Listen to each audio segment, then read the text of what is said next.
ಗಗನಯಾತ್ರಿ Sunita Williams ಅವರು ಅಂತಾರಾಷ್ಟ್ರೀಯ ಬಾಹ್ಯಾಕಾಶ ನಿಲ್ದಾಣದ ಸೂಕ್ಷ್ಮ ಗುರುತ್ವಾಕರ್ಷಣ ಸನ್ನಿವೇಶಗಳಿಗೆ ಹೊಂದಿಕೊಳ್ತಾ ಅಲ್ಲಿ ಸುದೀರ್ಘ ಅವಧಿಯನ್ನ ಕಳೆದಿದ್ದಾರೆ.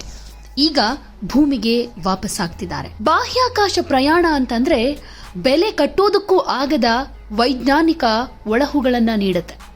ಭೂಮಿಗೆ ಮರಳಿದ ಮೇಲೆ ಗಗನಯಾತ್ರಿಗಳಿಗೆ ಹೊಂದಿಕೊಳ್ಳೋದಕ್ಕೆ ತುಂಬಾನೇ ಚಾಲೆಂಜಸ್ ಕೂಡ ಎದುರಾಗುತ್ತೆ. ಸೊ ಆರೋಗ್ಯ ಕಾಳಜಿಗಳ ಜೊತೆಗೆ ಬೋಯಿಂಗ್ CAT 100 ಸ್ಟಾರ್ ಲೈನರ್ ಬಾಹ್ಯಾಕಾಶ ನೌಕೆಯಲ್ಲಿ ಕಾಣಿಸಿಕೊಂಡಿದ್ದ ತಾಂತ್ರಿಕ ದೋಷ ಭೂಮಿಗೆ ಸುನಿತಾ ವಿಲಿಯಮ್ಸ್ ಅವರ ಪುನರಾಗಮನದ ಮೇಲೆ ಕೂಡ ಒಂದಷ್ಟು ಎಫೆಕ್ಟಿವ್ ಆಗಿದ್ವು. ಬೋಯಿಂಗ್ CST 100 ಸ್ಟಾರ್ ಲೈನರ್ ಬಾಹ್ಯಾಕಾಶ ನೌಕೆ ಹೊಂದಿದ್ದ ತಾಂತ್ರಿಕ ದೋಷಗಳ ಕಾರಣದಿಂದ ಅವರ ವಾಸ ಅಲ್ಲಿಯೇ ಉಳ್ಕೊಳ್ಳೋ ಹಾಗಾಯಿತು. ಸುನಿತಾ ವಿಲಿಯಮ್ಸ್ ಹಾಗೆ ಅವರ ಸಹ ಗಗನಯಾತ್ರಿ ಬುಚ್ ವಿಲ್ಮೋರ್ ಅವರು ಕಳೆದ ಜೂನ್ನಲ್ಲಿ ಅಂತಾರಾಷ್ಟ್ರೀಯ ಬಾಹ್ಯಾಕಾಶ ನಿಲ್ದಾಣಕ್ಕೆ ಹೋಗಿದ್ದು. ಆದರೆ ಅವರು ಆಗಮಿಸಿದ್ದ ಬಾಹ್ಯಾಕಾಶ ನೌಕೆಯ ಥ್ರಸ್ಟರ್ ಕಾರ್ಯಾಚರಣೆಯಲ್ಲಿ ಆದಂತಹ ದೋಷಗಳ ಪರಿಣಾಮ ಗಗನ ನೌಕೆಯನ್ನ ಸಿಬ್ಬಂದಿ ರಹಿತವಾಗಿ ಭೂಮಿಗೆ ಕರೆತರೋ ನಿರ್ಧಾರವನ್ನ ನಾಸಾ ಕೈಗೊಳ್ತು. ಈ ನಿರ್ಧಾರದ ಪರಿಣಾಮ ಸುನಿತಾ ವಿಲಿಯಮ್ಸ್ ಹಾಗೆ ವಿಲ್ಮೋರ್ ಅವರು ಭೂಮಿಗೆ ಮರಳೋದಕ್ಕೆ ಪರ್ಯಾಯ ವ್ಯವಸ್ಥೆ ಲಭ್ಯವಾಗುವ ತನಕ ಅಲ್ಲಿಯೇ ಉಳಿದುಕೊಳ್ಳಬೇಕಾಯಿತು. ಈ ಅವಧಿಯಲ್ಲಿ ಇನ್ನೊಂದು ಬಾಹ್ಯಾಕಾಶ ನೌಕೆ ISSಗೆ ಹೋಗಿದ್ರೂ ಕೂಡ ಸಾಗಾಣಿಕಾ ಸಮಸ್ಯೆಗಳು, ಪೂರ್ವ ಯೋಜಿತ ಸಿಬ್ಬಂದಿ ಬದಲಾವಣೆ ತಕ್ಷಣವೇ ಅವರು ಭೂಮಿಗೆ ಬರೋದನ್ನ ತಡೆಹಿಡಿತು. ಸೆಪ್ಟೆಂಬರ್ ತಿಂಗಳಲ್ಲಿ ಸ್ಪೇಸ್ ಎಕ್ಸ್ ಸಂಸ್ಥೆಯ ಕ್ರ್ಯೂ ಡ್ರ್ಯಾಗನ್ ಫ್ರೀಡಂ ಬಾಹ್ಯಾಕಾಶ ನೌಕೆ ಕ್ರ್ಯೂ 9 ಸಿಬ್ಬಂದಿಗಳನ್ನ ISSಗೆ ಕರೆತಂತು. ಇದು ಸುನಿತಾ ವಿಲಿಯಮ್ಸ್ ಹಾಗೆ ಬುಚ್ ವಿಲ್ಮೋರ್ ಅವರ ಪುನರಾಗಮನಕ್ಕೆ ಅನುಕೂಲವಾಗುವಂತೆ ಹೆಚ್ಚುವರಿ ಆಸನಗಳನ್ನು ಹೊಂದೋ ರೀತಿ ಮಾರ್ಪಾಡುಗಳನ್ನು ಹೊಂದಿತ್ತು. ಮಾರ್ಚ್ ತಿಂಗಳಲ್ಲಿ ಉಡಾವಣೆಯಾದ ಕ್ರ್ಯೂ 10 ಯೋಜನೆ ಎಂದಿನಂತೆ ISSನಲ್ಲಿ ಬದಲಾವಣೆಗಾಗಿ 4 ಗಗನಯಾತ್ರಿಗಳನ್ನು ಒಯ್ದಿತ್ತು. ಸುನಿತಾ ವಿಲಿಯಮ್ಸ್ ಹಾಗೆ ವಿಲ್ಮೋರ್ ಅವರ ಪುನರಾಗಮನ ಈಗ ಕ್ರ್ಯೂ 10 ಸಿಬ್ಬಂದಿಗಳಿಗೆ ಕಾರ್ಯಾಚರಣಾ ಹಸ್ತಾಂತರ ಹಾಗೆ ಯೋಜನಾ ನಿಯಂತ್ರಣ ವೇಳಾಪಟ್ಟಿ ಮೇಲೆ ಡಿಪೆಂಡ್ ಆಗುತ್ತೆ. ಇಷ್ಟೆಲ್ಲ ಸಿದ್ಧತೆ, ಒಂದಷ್ಟು ತಯಾರಿಗಳಾದ ಮೇಲೆ ಈಗ ಭೂಮಿಗೆ ಬರೋದು ವಾಪಸ್ಸಾಗಿದೆ. ಸುನಿತಾ ವಿಲಿಯಮ್ಸ್, ಬುಚ್ ವಿಲ್ಮೋರ್ ಭೂಮಿಗೆ ಕಾಲಿಡೋದಕ್ಕೆ ಕೌಂಟ್ ಡೌನ್ ಕೂಡ ಶುರುವಾಗಿದೆ. ಆದರೆ ಇಲ್ಲಿ ಒಂದು ಪ್ರಶ್ನೆ ಕಾಡುತ್ತೆ. ಆಗ್ಲೇ ಹೇಳಿದ ಹಾಗೆ ಅಲ್ಲಿ 9 ತಿಂಗಳುಗಳ ಕಾಲ ವಾಸ ಇದ್ರು. ಭೂಮಿಗೆ ಬಂದ ಮೇಲೆ ಇಲ್ಲಿನ ವಾತಾವರಣ ಬೇರೆಯದ್ದಾಗಿರುತ್ತೆ. ಹೇಗೆ ಹೊಂದ್ಕೊಳ್ತಾರೆ, ಅವರ ದೈಹಿಕ ಸಾಮರ್ಥ್ಯ ಯಾವ ರೀತಿಯಾಗಿರುತ್ತೆ, ಇದೆಲ್ಲವನ್ನ ಕೂಡ ಪರಿಗಣಿಸಿ ಹೇಳೋದಾದ್ರೆ ಸ್ನಾಯುಗಳು ಮತ್ತು ಮೂಳೆಗಳಲ್ಲಿ ಸಾಕಷ್ಟು ಬದಲಾವಣೆಯಾಗುತ್ತೆ ಅಂತ ಕೆಲವರು ಹೇಳ್ತಿದ್ದಾರೆ. ಸೂಕ್ಷ್ಮ ಗುರುತ್ವಾಕರ್ಷಣೆಯಲ್ಲಿ ವಾಸ ಮಾಡೋದ್ರಿಂದ ದೇಹದ ಸ್ನಾಯುಗಳಲ್ಲಿ ಮಹತ್ವದ ಬದಲಾವಣೆಗಳಾಗುತ್ತೆ. ದೇಹದ ಮೇಲೆ ಒತ್ತಡ ಹೇರುವ ಗುರುತ್ವಾಕರ್ಷಣೆ ಲಭ್ಯ ಇಲ್ಲದೆ ದೇಹದ ಸ್ನಾಯುಗಳು ದುರ್ಬಲವಾಗಿ ಮೂಳೆಗಳ ಸಾಂದ್ರತೆ ಕಮ್ಮಿಯಾಗುತ್ತೆ. ಗಗನಯಾತ್ರಿಗಳು ಬಾಹ್ಯಾಕಾಶದಲ್ಲಿ ನಡೆಯೋದಕ್ಕಿಂತ ಹೆಚ್ಚಾಗಿ ತೇಲುತ್ತಾ ಸಾಗ್ತಾ ಇದ್ರು. ಅವರ ಕಾಲುಗಳು, ಬೆನ್ನು ಮತ್ತು ಕೋರ್ ಸ್ನಾಯುಗಳು ಅಟ್ರಫಿ ಅಥವಾ ಸವೆತವನ್ನ ಎದುರಿಸಬಹುದು. ಅಂದ್ರೆ ಅವರು ಭೂಮಿಗೆ ಬಂದಾಗ ದುರ್ಬಲರಾದ ಹಾಗೆ ಕಾಣಿಸ್ಕೊಳ್ಬಹುದು.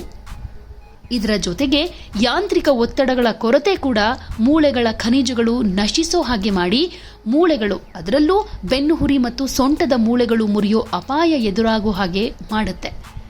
ಕಾಲಕ್ರಮೇಣ ದೇಹ ಇಷ್ಟೊಂದು ದುರ್ಬಲವಾಗ್ತಾ ಹೋದ್ರೆ ಗಗನಯಾತ್ರಿಗಳು ಭೂಮಿಗೆ ಬಂದ ಮೇಲೆ ಕಠಿಣವಾದ ಪುನಶ್ಚೇತನ ಕಾರ್ಯಕ್ರಮಗಳನ್ನು ಅನುಸರಿಸಿ ತಮ್ಮ ಸ್ನಾಯುಗಳ ಶಕ್ತಿಯನ್ನ ವೃದ್ಧಿಸಿ ಮೂಳೆಗಳ ಸಾಂದ್ರತೆಯನ್ನ ಹೆಚ್ಚಿಸಬೇಕಾಗುತ್ತೆ. ಇನ್ನೊಂದು ಕಡೆ ಹೃದಯ ರಕ್ತನಾಳಗಳ ಹೊಂದಾಣಿಕೆಯಲ್ಲೂ ಕೂಡ ಒಂದಷ್ಟು ಪ್ರಾಬ್ಲಮ್ಸ್ ಕ್ರಿಯೇಟ್ ಆಗಬಹುದು. ತಲೆ ಸುತ್ತೋದು, ರಕ್ತ ಪರಿಚಲನಾ ಸವಾಲುಗಳು ಎದುರಾಗುತ್ತೆ. ಬಾಹ್ಯಾಕಾಶ ಪ್ರಯಾಣದ ಪರಿಣಾಮ ದೇಹದ ಪರಿಚಲನೆಯಲ್ಲಿ ಬದಲಾವಣೆಗಳಾಗುತ್ತೆ. ಇದರಿಂದ ದೇಹದ ಒಳಗಿನ ದ್ರವಗಳ ಚಲನೆ ಬದಲಾಗುತ್ತೆ. ಸೂಕ್ಷ್ಮ ಗುರುತ್ವಾಕರ್ಷಣೆಯಲ್ಲಿ ದೇಹದ ದ್ರವಗಳು ಮೇಲ್ಭಾಗಕ್ಕೆ ಚಲಿಸಿ ಮುಖ ಊದಿಕೊಳ್ಳೋ ಹಾಗೆ ಮಾಡುತ್ತೆ. ಕಾಲುಗಳಲ್ಲಿ ರಕ್ತದ ಪೂರೈಕೆ ಕಮ್ಮಿಯಾಗೋ ಚಾನ್ಸಸ್ ಇರುತ್ತೆ. ಗಗನಯಾತ್ರಿಗಳು ಭೂಮಿಗೆ ಮರಳಿದ ಮೇಲೆ ಗುರುತ್ವಾಕರ್ಷಣೆ ಈ ದ್ರವಗಳನ್ನ ಮತ್ತೊಮ್ಮೆ ಕೆಳಭಾಗಕ್ಕೆ ಎಳೆಯುತ್ತೆ.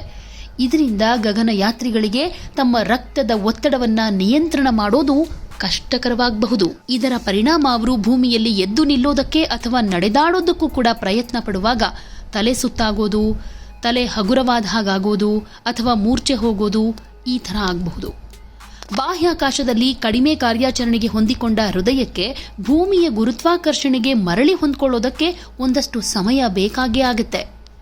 ಗಗನಯಾತ್ರಿಗಳ ರಕ್ತ ಪರಿಚಲನೆ ಸಹಜವಾಗುವ ಹಾಗೆ ಮಾಡೋದಕ್ಕೆ ಮತ್ತು ಆರ್ಥೋಸ್ಟ್ಯಾಟಿಕ್ ಇಟಾಲರೆನ್ಸ್ ಅಂದ್ರೆ ನಿಲ್ಲುವಾಗ ಸ್ಥಿರ ರಕ್ತದೊತ್ತಡ ಕಾಯ್ದುಕೊಳ್ಳೋದು ಕಷ್ಟಕರವಾಗಬಹುದು. ಇದನ್ನ ತಡೆಗಟ್ಟೋದಕ್ಕೆ ಕಾರ್ಡಿಯೋವ್ಯಾಸ್ಕ್ಯುಲರ್ ತರಬೇತಿಯನ್ನ ಕೊಡಲಾಗುತ್ತೆ. ಇನ್ನು ಗುರುತ್ವಾಕರ್ಷಣೆಯ ಮರುಕಲಿಕೆ ಅತ್ಯವಶ್ಯಕ. ಸಮತೋಲನ ಮತ್ತು ಇಂದ್ರಿಯಗಳ ಮರುಹೊಂದಾಣಿಕೆ ಕೂಡ ಇಲ್ಲಿ ತುಂಬಾ ಇಂಪಾರ್ಟೆಂಟ್. ಯಾಕಂದ್ರೆ ಭೂಮಿಗೆ ಮರಳೋ ಗಗನಯಾತ್ರಿಗಳು ಸಾಮಾನ್ಯವಾಗಿ ದೇಹದ ಸಮತೋಲನ ಮತ್ತು ಹೊಂದಾಣಿಕೆಯನ್ನು ಸಾಧಿಸೋದಕ್ಕೆ ಕಷ್ಟಪಡ್ತಾರೆ. ಸಮತೋಲನ ಕಾಯ್ದುಕೊಳ್ಳೋದಕ್ಕೆ ನೆರವಾಗೋ ವೆಸ್ಟಿಬ್ಯುಲರ್ ವ್ಯವಸ್ಥೆ ಬಾಹ್ಯಾಕಾಶದ ಸೂಕ್ಷ್ಮ ಗುರುತ್ವಾಕರ್ಷಣೆಗೆ ಹೊಂದ್ಕೊಂಡಿರುತ್ತೆ. ಭೂಮಿಗೆ ಬಂದ ಮೇಲೆ ವೆಸ್ಟಿಬ್ಯುಲರ್ ವ್ಯವಸ್ಥೆ ಗುರುತ್ವಾಕರ್ಷಣೆಯಲ್ಲಿ ಕಾರ್ಯಾಚರಿಸುವುದನ್ನ ಮರಳಿ ಕಲಿಬೇಕಾಗತ್ತೆ. ಇದರಿಂದ ತಲೆ ಸುತ್ತಾಗೋದು, ವಾಕರಿಕೆ ಆಗಬಹುದು, ಒಂದಷ್ಟು ಅಡಚಣೆಗಳಿಗೂ ಕೂಡ ಕಾರಣ ಆಗುತ್ತೆ. ಹಾಗೆ ಪ್ರಾದೇಶಿಕ ಅರಿವು, ಇಂದ್ರಿಯಗಳ ಹೊಂದಾಣಿಕೆ ಮೇಲೂ ಕೂಡ ಎಫೆಕ್ಟಿವ್ ಅಂತ ಹೇಳಬಹುದು. ಮೆದುಳು ಬೇರೆ ಬೇರೆ ಇಂದ್ರಿಯ ವ್ಯವಸ್ಥೆಗಳಾದ ದೃಷ್ಟಿ, ಸಮತೋಲನ ಹಾಗೆ ಸ್ನಾಯುಗಳ ಮಾಹಿತಿಯನ್ನು ಸಂಸ್ಕರಿಸಿ ಭೂಮಿಗೆ ಹೊಂದ್ಕೊಳ್ಬೇಕಾಗತ್ತೆ.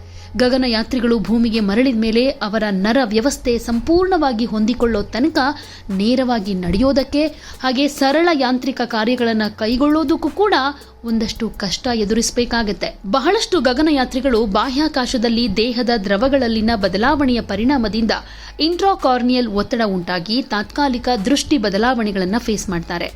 ದೃಷ್ಟಿ ಮೇಲಿನ ದೀರ್ಘಕಾಲೀನ ಪರಿಣಾಮದ ಬಗ್ಗೆ ಇನ್ನೂ ಅಧ್ಯಯನಗಳು ಮುಂದುವರೆದಿವೆ. ಕೆಲವು ಗಗನಯಾತ್ರಿಗಳು ಭೂಮಿಗೆ ವಾಪಸ್ಸಾಗಿ ಅನೇಕ ವಾರಗಳ ನಂತರವೂ ಗಮನ ಇಟ್ಟು ನೋಡುವಲ್ಲಿ ಒಂದಷ್ಟು ಸಮಸ್ಯೆ ಎದುರಿಸ್ತೀವಿ ಅಂತ ಹೇಳ್ಕೊಂಡಿದ್ದಾರೆ. ಹಾಗೆ ಇನ್ನೊಂದು ಮಾಮೂಲಿಯಾದ ಸಮಸ್ಯೆ ಅಂತಂದ್ರೆ ಅಷ್ಟಾಗಿ ಗಮನಕ್ಕೆ ಬರದ ವಿಚಾರ ಅಂತಾನು ಹೇಳ್ಬೋದು. ಇದು ಚರ್ಮದ ಸಂವೇದನೆ ವಿಚಾರದಲ್ಲಿ. ಬಾಹ್ಯಾಕಾಶದಲ್ಲಿ ಗಗನಯಾತ್ರಿಗಳ ಕಾಲುಗಳು ನೆಲದೊಡನೆ ಸಂಪರ್ಕಕ್ಕೆ ಬರೋದು ತುಂಬಾ ಅಪರೂಪ. ಇದರ ಪರಿಣಾಮ ಕಾಲುಗಳ ಚರ್ಮ ಬಹಳ ಮೃದುವಾಗಿ ಅತ್ಯಂತ ಸಂವೇದನೆಯಿಂದ ಕೂಡಿರುತ್ತೆ. ಈ ಪ್ರಕ್ರಿಯೆಯನ್ನ ಬೇಬಿ ಫೂಟ್ ಅಂತಾನು ಕರೀತಾರೆ. ಸೊ ಇದರ ಪರಿಣಾಮ ಭೂಮಿಗೆ ಮರಳಿದ ಮೇಲೆ ಮೊದಲಿಗೆ ನಡೆದಾಡೋದು ತುಂಬಾನೇ ಕಷ್ಟ. ಕಾಲಕ್ರಮೇಣ ಕಾಲುಗಳು ಮತ್ತೊಮ್ಮೆ ದೇಹದ ಭಾರವನ್ನ ಹೊರೋದಕ್ಕೆ ಹೊಂದಿಕೊಂಡ ಮೇಲಷ್ಟೇ ಇಮ್ಮಡಿಯ ಚರ್ಮ ನಿಧಾನವಾಗಿ ದಪ್ಪಗಾಗಿ ಸಹಜವಾದ ಸಂವೇದನೆಗೆ ಮರಳುತ್ತೆ. ಭೂಮಿಯ ವಾತಾವರಣಕ್ಕೆ ಮರಳಿ ಸುಗಮವಾಗಿ ಹೊಂದ್ಕೊಳ್ಳೋ ಹಾಗೆ ಮಾಡೋದಕ್ಕೆ ಗಗನಯಾತ್ರಿಗಳು ಸುದೀರ್ಘ ಪುನಶ್ಚೇತನ ಕಾರ್ಯಕ್ರಮದಲ್ಲಿ ಪಾಲ್ಗೊಳ್ತಾರೆ. ಇದು ಅನೇಕ ಅಂಶಗಳನ್ನು ಒಳಗೊಂಡಿದೆ. ಸ್ನಾಯುಗಳ ಸಾಂದ್ರತೆ ಮತ್ತು ಶಕ್ತಿ, ಮೂಳೆಗಳ ಸಾಂದ್ರತೆಯನ್ನು ಹೆಚ್ಚಿಸೋದಕ್ಕೆ ಶಕ್ತಿವರ್ಧಕ ವ್ಯಾಯಾಮಗಳನ್ನು ಒಳಗೊಂಡಿದೆ. ಹೃದಯ ಮತ್ತೆ ಸಹಿಷ್ಣುತೆ ಸಾಧಿಸೋದಕ್ಕೆ, ರಕ್ತ ಪರಿಚಲನಾ ಸಾಮರ್ಥ್ಯ ಗಳಿಸೋದಕ್ಕೆ ಒಂದಷ್ಟು ತರಬೇತಿ ಕೊಡ್ತಾರೆ. ವೆಸ್ಟಿಬ್ಯುಲರ್ ವ್ಯಾಯಾಮಗಳು ದೈಹಿಕ ಸ್ಥಿರತೆಯನ್ನ ಕಾಪಾಡೋದಕ್ಕೆ ಒಂದಷ್ಟು ತರಬೇತಿಯನ್ನ ಕೊಡುತ್ತವೆ. ಇನ್ನು ಗಗನಯಾತ್ರಿಗಳ ಚೇತರಿಕೆ ಗಮನಿಸೋದಕ್ಕೆ, ದೀರ್ಘಾವಧಿಯ ಸಂಕೀರ್ಣತೆಗಳನ್ನು ತಡೆಯೋದಕ್ಕೆ ವೈದ್ಯಕೀಯ ಮೇಲ್ವಿಚಾರಣೆ ತಂಡ ಕೂಡ ಜೊತೆಯಲ್ಲಿರುತ್ತೆ. ಬಾಹ್ಯಾಕಾಶ ಯಾತ್ರೆಯಲ್ಲಿ ಸುನೀತಾ ವಿಲಿಯಮ್ಸ್ ಅನೇಕ ಸವಾಲುಗಳನ್ನ, ಅನುಭವಗಳನ್ನ ಹೊತ್ತು ತಂದಿದ್ದಾರೆ. ಭೂಮಿಗೆ ಮರಳಿದ ಮೇಲೆ ಬರುವ ಸವಾಲುಗಳನ್ನ ಎದುರಿಸೋದಕ್ಕೂ ಕೂಡ ಅವರು ರೆಡಿಯಾಗಿದ್ದಾರೆ. ಅವರು ಪುನಶ್ಚೇತನ ಕಾರ್ಯಕ್ರಮಕ್ಕೆ ಒಳಗಾಗುವಾಗ ಅವರ ಚೇತರಿಕೆಯನ್ನ ಸೂಕ್ಷ್ಮವಾಗಿ ಅಬ್ಸರ್ವ್ ಮಾಡಿ ಸಂಪೂರ್ಣವಾಗಿ ದೈಹಿಕ ಸಾಮರ್ಥ್ಯ ಮತ್ತು ಚಲನೆಯನ್ನ ಮರಳಿ ಪಡೆಯುವುದನ್ನ ನಿರೀಕ್ಷೆ ಮಾಡಲಾಗ್ತಾ ಇದೆ.